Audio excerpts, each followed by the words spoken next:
George കുട്ടിയുടെ ജൈത്രയാത്ര തുടരുന്നു. ദൃശ്യം 3 നമ്മൾ പ്രതീക്ഷിച്ചതിന് മുകളിലാണ് ഇതിൻ്റെ കളക്ഷനൊക്കെ വരുന്നത്. ഇപ്പം ഞാൻ ഈ വീഡിയോ ചെയ്തുകൊണ്ടിരുന്നപ്പം ബുക്ക് മൈ ഷോയിൽ നമ്മൾ നോക്കുമ്പോൾ ഏകദേശം 35,500 ടിക്കറ്റുകളും മണിക്കൂർ വിറ്റ് മാറുന്നുണ്ട് എന്നുള്ളതാണ്. ഉച്ച സമയത്ത് 41,000 ഒക്കെ കടന്നായിരുന്നു. പിന്നെ ഇടയ്ക്കൊന്ന് ഡിമ്മായി. ഇപ്പം 35,000 മുകളിലേക്ക് കയറിയിട്ടുണ്ട് എന്നുള്ളതാണ്. ഈ 30,000 മുകളിൽ ബുക്ക് മൈ ഷോ മുഖേന ടിക്കറ്റ് വിൽക്കുന്ന ലാലേട്ടൻ്റെ മൂന്ന് മലയാളത്തിലെ 3 ചിത്രങ്ങളേ ഉള്ളൂ 30,000 മുകളിൽ ടിക്കറ്റ് മണിക്കൂറിൽ വിൽക്കുന്നത്.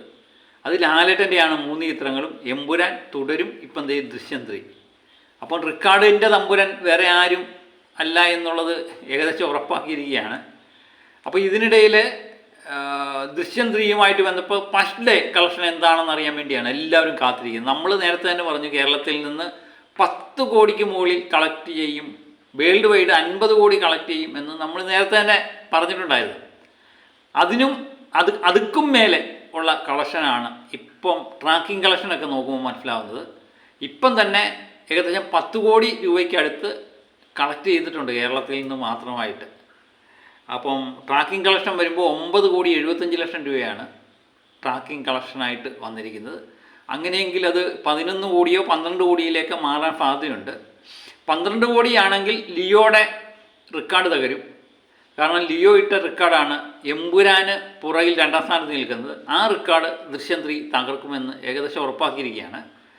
1ാം സ്ഥാനത്തേക്കൊക്കെ എത്താൻ സാധ്യതയുള്ള ചിത്രമായിരുന്നു. പക്ഷേ എന്ത് ചെയ്യാൻ, ഷോയുടെ എണ്ണം കുറവായിരുന്നു, തിയേറ്ററിൻ്റെ എണ്ണം കുറവായിരുന്നു. പുതിയ റിലീഫുകൾ ഉള്ളതുകൊണ്ട് വാഴ അങ്ങനെയുള്ള അതിരടി എന്നുള്ള ചിത്രങ്ങളൊക്കെ തിയേറ്റർ ഓടുന്നുണ്ട്. ഷോയുടെ തിയേറ്ററിൻ്റെ എണ്ണം കുറവായിരുന്നു.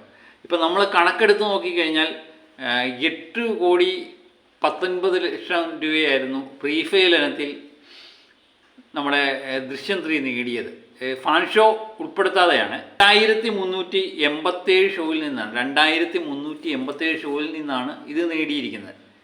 1ാം സ്ഥാനത്ത് നിൽക്കുന്ന എമ്പുരാൻ എന്ന് പറയുന്ന ചിത്രം 11,69,00,000 രൂപയായിരുന്നു പ്രീഫെയിൽ ഇനത്തിൽ നേടിയത്. അത് ഏകദേശം 3,222 ഷോയിൽ നിന്നാണ്. ഏകദേശം 1000-നടുത്ത് ഷോ കുറവാണ് ദൃശ്യം 3യുടെ. അതാണ് നമ്മൾ മനസ്സിലാക്കേണ്ടത്.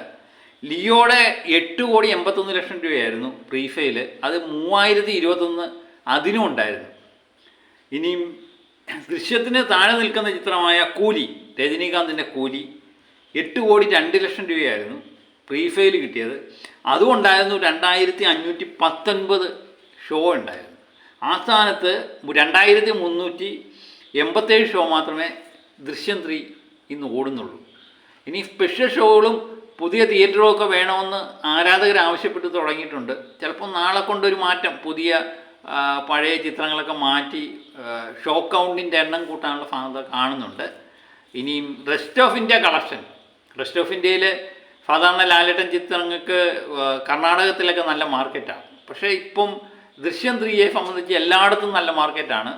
ഈ ഇറങ്ങുന്നതിന് മുമ്പ് പ്രീഫെയിൽ ഇനത്തിൽ തന്നെ റെസ്റ്റ് ഓഫ് ഇന്ത്യയിൽ നിന്ന്, റെസ്റ്റ് ഓഫ് ഇന്ത്യ എന്ന് ഉദ്ദേശിക്കുന്നതെന്ന് പറഞ്ഞാൽ കേരളം ഒഴിച്ചുള്ള ബാക്കിയുള്ള ഇന്ത്യയുടെ സംസ്ഥാനങ്ങളിൽ നിന്ന് 4,40,00,000 പ്രീഫെയിൽ തന്നെ കിട്ടിയിട്ടുണ്ടായിരുന്നു.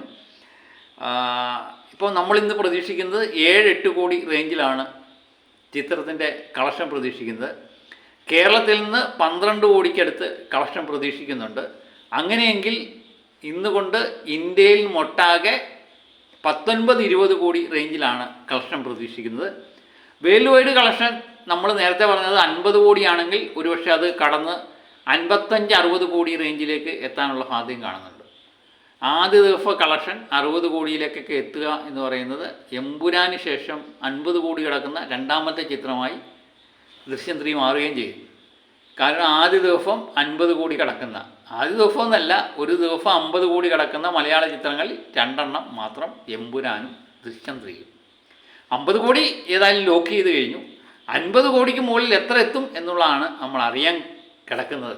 അതിനുവേണ്ടിയാണ് നമ്മൾ കാത്തിരിക്കുന്നത്. ഇപ്പോഴും ബുക്കിംഗ് തകൃതിയായി നടക്കുന്നുണ്ട്. കുടുംബ പ്രേക്ഷകർ ഇടിച്ചു കയറുന്നുണ്ട്. ഇതിനിടയ്ക്ക് ചില നെഗറ്റീവ് റിവ്യൂ ഒക്കെ വന്നിട്ടുണ്ടായിരുന്നു. അതൊന്നും ചിത്രത്തെ ബാധിച്ചതേ ഇല്ല. ജോർജ് കുട്ടിയെയും കുടുംബത്തെയും നെഗറ്റീവ് റിവ്യൂ ഒന്നും ബാധിക്കത്തില്ല എന്ന് നമുക്ക് നേരത്തെ തന്നെ അറിയാം.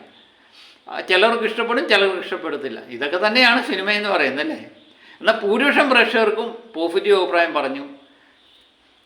ജോർജ് കുട്ടി കയറി അങ്ങ് കൊളുത്തി, ജോർജ് കുട്ടി കയറി അങ്ങ് ബുക്ക് മൈ ഷോ ഒക്കെ കത്തിച്ചു എന്ന് തന്നെ പറയാം. പുതിയ വാർത്തകൾക്കും വിശേഷങ്ങൾക്കൊക്കെ വേണ്ടി നമ്മുടെ ചാനൽ ഇടയ്ക്കിടയ്ക്ക് ഒന്ന് കാണുക. അപ്പം മറ്റൊരു വീഡിയോയുമായിട്ട് വീണ്ടും ഞാൻ എത്തും വരെ ഓക്കെ ബൈ.